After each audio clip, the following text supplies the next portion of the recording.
안녕하세요. 사회부장 현장의 디지털 파트너 디위드입니다. 수백 페이지의 지침서, 매번 바뀌는 정책들, 알아야 할 건 많은데 시간은 늘 부족하시죠? 그래서 준비했습니다. 슬기로울 정책생활. 이번 시간에는 복지 전달 체계의 최후의 보루, 희망복지지원단의 26년도 지침에 대해 심층 학습하겠습니다. 그 첫 번째 주제는 26년도 희망복지지원단 주요 개정 내용입니다. 운전 중에 혹은 서류 정리 중에 가볍게 들어보세요. 지금 시작합니다.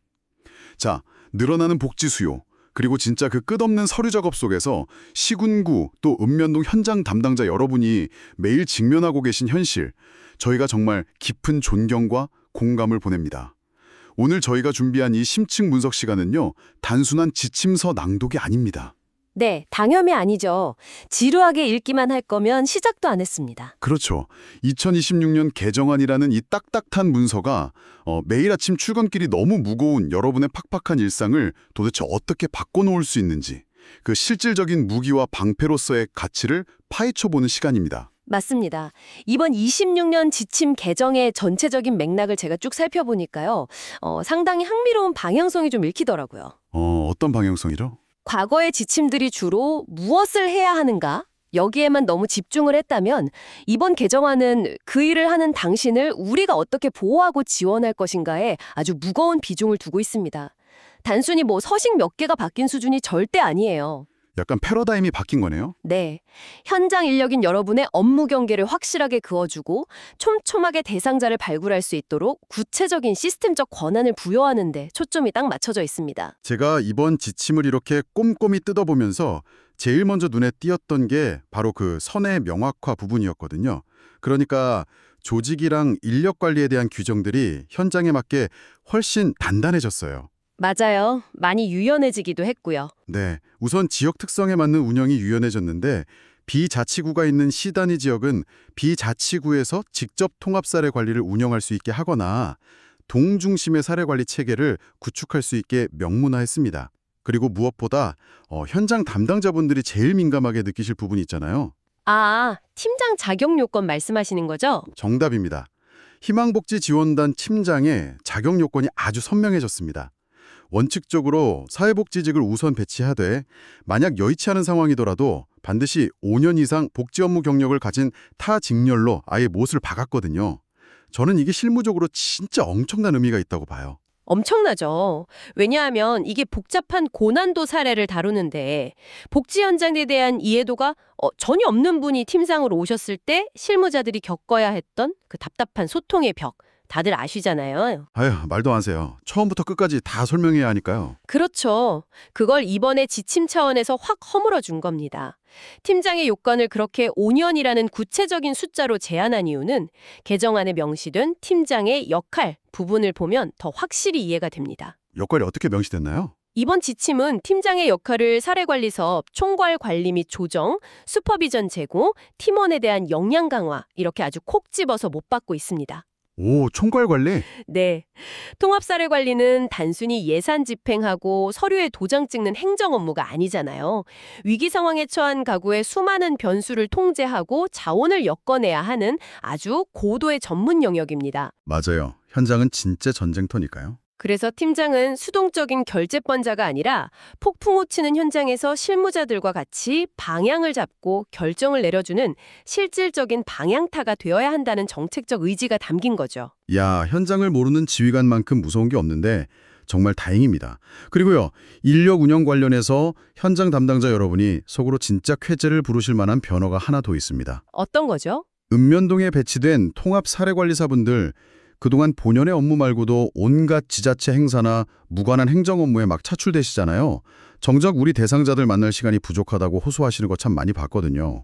축제 지원 나가고 코로나 때는 방역 업무 투입되고 진짜 많았죠. 네네. 근데 이번 26년 지침에는 사례관리 외에 기타 보조 업무가 부여되지 않도록 시군구에서 지도하고 감독해야 한다는 문구가 아주 강력하게 들어갔습니다. 이건 진짜 현장에서 박수 칠 일입니다. 그렇죠. 이건 단순히 일을 좀 덜어준다 이런 의미가 아니에요. 국가가 통합사례관리사의 그 고유한 직무 전문성을 법적인 테두리 안에서 완벽하게 인정해주겠다는 선언이거든요. 그 부분이 핵심입니다. 업무의 독립성이 보장되지 않으면 결국 가장 큰 피해를 보는 건 현장의 대상자들이거든요. 기타 행정 보조 업무에 치이다 보면 정작 일주일에 3번은 방문해서 집중적으로 개입해야 할 고난도 사례 가구에 겨우 한 번밖에 못 가는 상황이 생겨버리니까요. 맞습니다. 본질이 흔들리는 거죠. 네, 그래서 이 규정은 통합사례관리사가 자신의 시간과 에너지를 오롯이 그 위기 가구에 쏟을 수 있도록 구조적인 환경을 마련해 준 겁니다. 더불어서 이런 독립성을 뒷받침하기 위한 실무적인 지원들도 상당히 디테일해졌습니다. 오, 지원도 들었나요? 네, 초과 근무 한도가 기존에는 지자체 예산 범위 내 12시간이었는데 이게 15시간으로 늘어났습니다. 와, 15시간이요. 저는 이 3시간 연장이 그냥 수당 몇만 원 더 준다, 이런 단순한 의미로 안 읽히더라고요. 네, 훨씬 깊은 의미가 있죠. 사례 관리라는 게 딱 저녁 6시 땡 친다고 끝나는 게 아니잖아요. 밤늦게 대상자분 집에 찾아가서 문 두드리고 설득하고 위기 상황 수습하고 그 보이지 않는 헌신의 시간들을 이제 지침이 공식적으로 인정해주고 보상체계 안으로 편입시키겠다는 뜻으로 보여서 저는 너무 반가웠습니다. 정확합니다. 그리고 무기를 확실히 쥐어주는 행정 조치도 눈에 띕니다. 무기요? 어떤 무기 말씀이신가요? 통합사례관리사분들이 업무하실 때 온나라 문서나 세월 전자메일 같은 정보 시스템 접근 권한을 명시적으로 부여하도록 했습니다. 아, 맞아요. 예전에는 권한이 없어서 다른 주무관님 자리 가서 아쉬운 소리 하면서 부탁하고 그러셨잖아요. 네, 서류 하나 떼는데도 눈치 봐야 했던 그 불필요한 행정적 소모전이 드디어 끝나는 겁니다. 진짜 현실적인 부분을 잘 짚어서 고쳤네요. 책임만 무겁게 주고 일할 수 있는 기본 도구조차 안 줬던 과거의 모순을 바로잡은 거니까요. 자, 이렇게 일할 수 있는 환경이랑 도구가 세팅이 되었다면 이제 자연스럽게 우리가 마주해야 할 본질적인 질문으로 넘어가게 됩니다. 누구를 어떻게 도울 것인가, 이 문제죠. 맞습니다. 2026년 지침은 통합사례 관리의 개념 자체를 아주 깊이 있게 재정의하고 있습니다. 단순히 대상자의 결핍을 채워주고 서비스만 연계해주는 걸 넘어섰어요. 어떻게 바뀌었나요? 대상 가구의 문제 해결 역량을 배양하고 강화해서 스스로 안정적인 삶을 영위하도록 돕는 것이라고 명시했습니다. 야, 문제 해결 역량 배양이라 이 단어가 주는 무게감이 상당하네요. 당장 배고픈 사람에게 밥을 주는 것도 물론 중요하지만 궁극적인 목표는 그분들이 우리 같은 공공의 지지대 없이도 스스로 두 발로 설 수 있게 근육을 키워주는 일이라는 거군요. 네, 근데 사실 이게 말이 쉽지 현장에서는 제일 어려운 일 아니겠습니까? 그래서 이런 복합적인 목표를 달성하기 위해 연계망도 되게 많이 넓어졌더라고요. 맞습니다. 이번에 공공부문 사례관리 연계협력 체계에 의료, 요양 통합 돌봄이 새롭게 추가된 걸 눈여겨보셔야 합니다. 아, 초고령화 시대에 접어든 지금 지역사회 현장에서는 진짜 절대 피할 수 없는 거대한 파도잖아요. 네, 고령의 대상자들은 단순히 경제적 빈곤 딱 하나만 겪는 경우는 거의 없습니다. 만성질환에 주거 환경도 열악하고 또 사회적 고립까지 실타래처럼 막 얽혀 있죠. 그렇죠. 복합적이죠. 그래서 이번 지침은 통합돌봄 대상자로 판단되고 본인 동의가 있을 경우에 읍면동 행정복지센터 담당자에게 공문이나 행보기음 시스템을 통해서 아주 구체적으로 의뢰하도록 업무 프로세스를 공식화했습니다. 시스템으로 딱 연계되더라군요. 네, 그리고 제가 유심히 본 건 용어 자체의 변화예요. 용어가 어떻게 달라졌나요? 예전에는 되게 두루뭉술하게 그냥 사례관리 대상이라고 불렀거든요. 근데 이제는 복합적 문제 및 욕구가 확인되어 통합적인 서비스 개입이 필요한 가구라고 아주 세밀하게 정의했습니다. 대상자를 바라보는 정책의 해상도가 훨씬 높아졌다는 뜻입니다. 와, 해상도가 높아졌다. 그 표현 진짜 찰떡이네요. 렌즈 초점이 딱 맞춰지니까 그동안 뿌옇게 보여서 놓치고 있던 사람들이 비로소 선명하게 보이기 시작한 느낌이에요. 맞아요. 바로 그겁니다. 저는 그 높아진 해상도가 가장 극적으로 적용된 부분이 바로 드림스타트 연계 기준의 변화라고 봅니다. 아, 그 부분 참 중요하죠. 취약계층 아동을 지원하는 시스템인데 이번 지침에 아주 뾰족하고 구체적인 타겟 하나가 추가됐잖아요. 네, 바로 12살 이하의 가족 돌봄 아동, 우리가 흔히 영케어러라고 부르는 아이들입니다. 지침 문구를 그대로 보면 장기 요양급여 수급자나 심한 장애인 등 돌봄이 필요한 가족과 거주하며 그 돌봄을 전담하는 12살 이하 아동이라고 콕 집어서 명시했어요. 구체적이네요. 저는 사실 이 문장을 읽으면서 마음이 너무 무거웠거든요.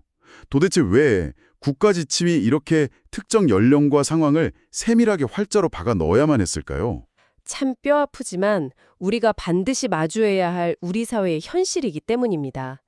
초등학생 나이의 어린 아이들이 학교 가고 친구들이랑 막 뛰어놀아야 할 그 시간에 거동이 불편한 할머니의 대소변을 받아내고 있거나 중증 정신질환을 앓는 부모님 식사를 챙기면서 실질적인 가장 역할을 하는 경우가 현장에 분명히 존재하거든요. 아, 정말 가슴 아픈 현실이죠. 문제는요, 이 어린 아이들은 어른들처럼 스스로 읍면동 행정복지센터 문을 열고 들어가서 저희 집 좀 도와주세요라고 구조 요청을 할 능력이 없다는 겁니다. 아, 그렇죠. 자기가 처한 상황이 비정상적이라는 것조차 모를 수도 있고요. 맞습니다. 일반적인 행정 데이터나 시스템의 통계만으로는 절대 걸러지지 않는 가장 깊고 어두운 사각지대에 웅크리고 있는 존재들이죠. 그렇기 때문에 현장에 나가는 시군구 또 읍면동 담당자 여러분의 시선이 진짜 너무나 중요해지는 거군요. 단순히 체납 고지서나 단전 통보 같은 서류상 기록만 볼 게 아니라. 네, 직접 가정 방문했을 때 집안의 공기나 분위기를 봐야죠. 맞아요.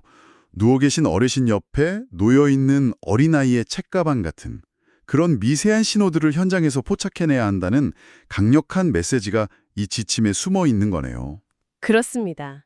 지침이 이 아이들을 대상자로 명시했다는 건 이제 발견 즉시 공적 안전망으로 확 끌어올릴 수 있는 법적 근거가 생겼다는 뜻이니까요. 담당자분들도 현장에서 훨씬 적극적으로 개입하실 수 있겠죠. 정말 든든한 무기가 생겼네요. 하지만 반대로 생각해보면 현장에서 이렇게 고군분투하면서 숨어있는 위기가구를 찾아내고 끌어안아야 하는 담당자님들, 그분들 어깨에 지워진 짐이 또 얼마나 무겁겠습니까?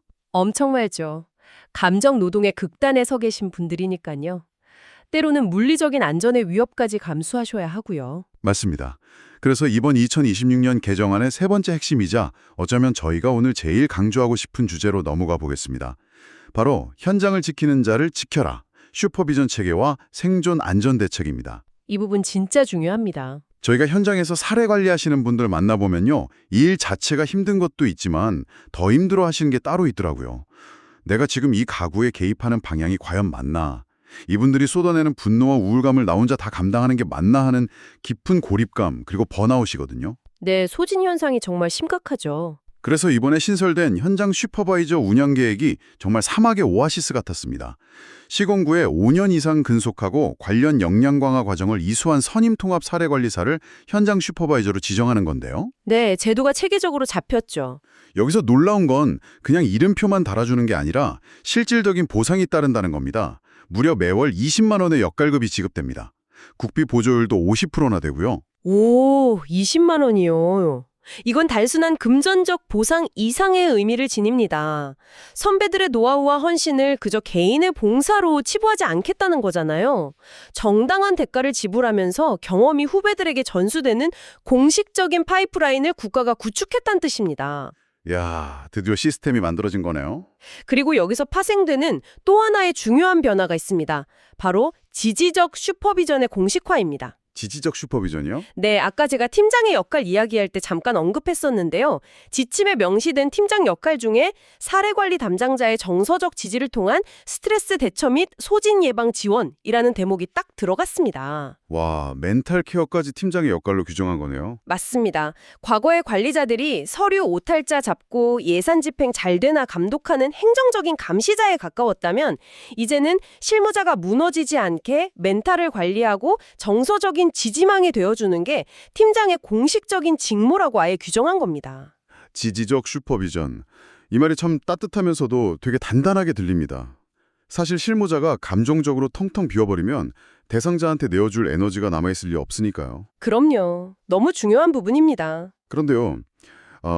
정서적인 스트레스는 팀장님이나 슈퍼바이저의 지지로 어느 정도 회복이 된다고 쳐도 현장에서 마주하는 직접적인 물리적 폭력이나 위협, 이건 완전 다른 차원의 문제잖아요. 안전 문제요? 이건 생존이 걸린 문제죠. 네, 이번 지침 보니까 이 부분에 대해서도 완전히 칼을 빼들었더라고요.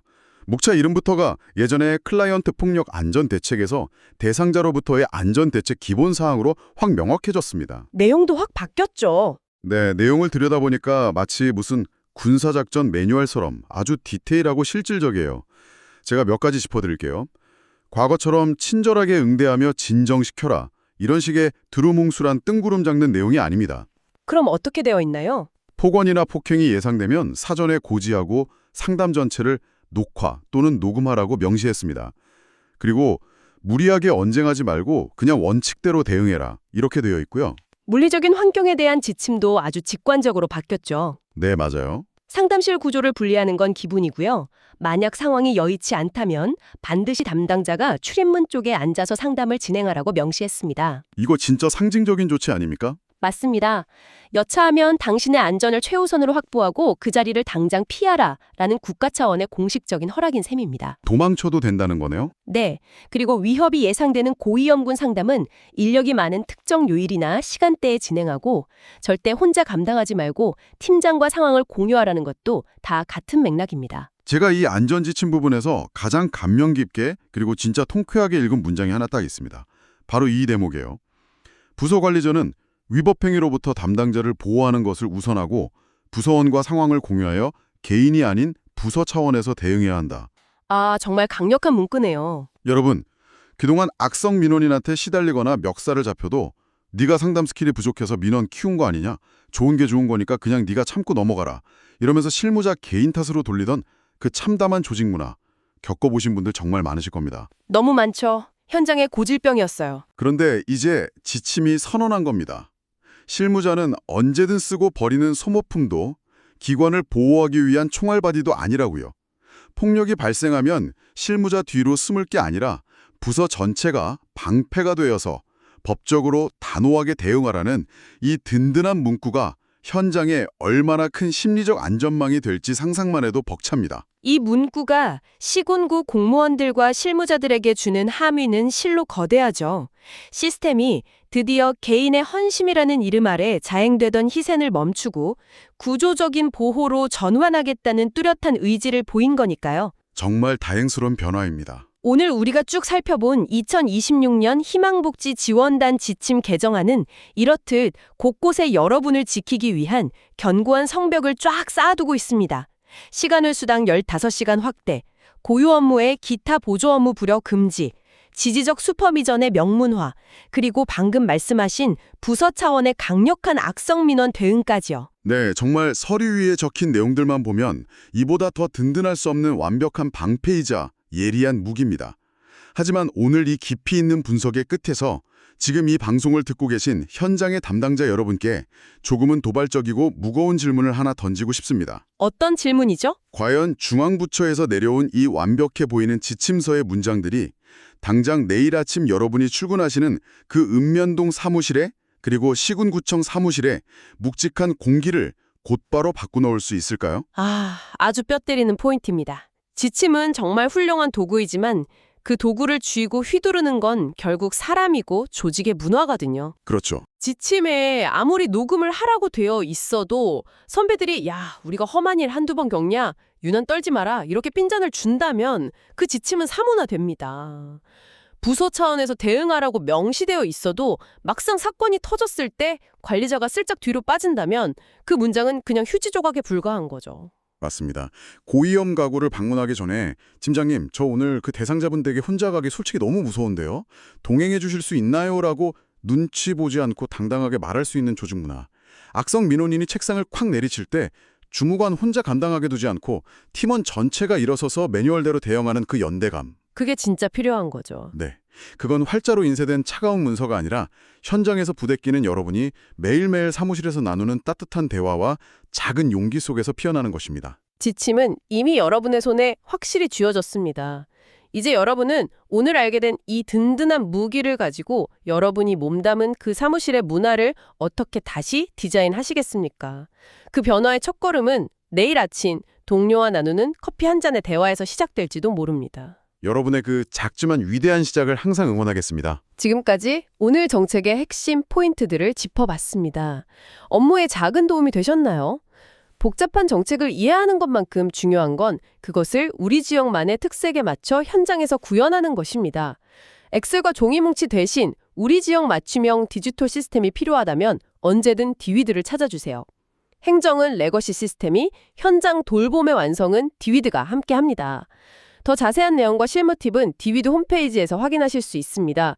구독과 좋아요로 내일의 복지 행정을 더 가볍게 만드세요. 보다 촘촘한 사회 안전망을 위한 디지털 파트너 디위드였습니다. 감사합니다.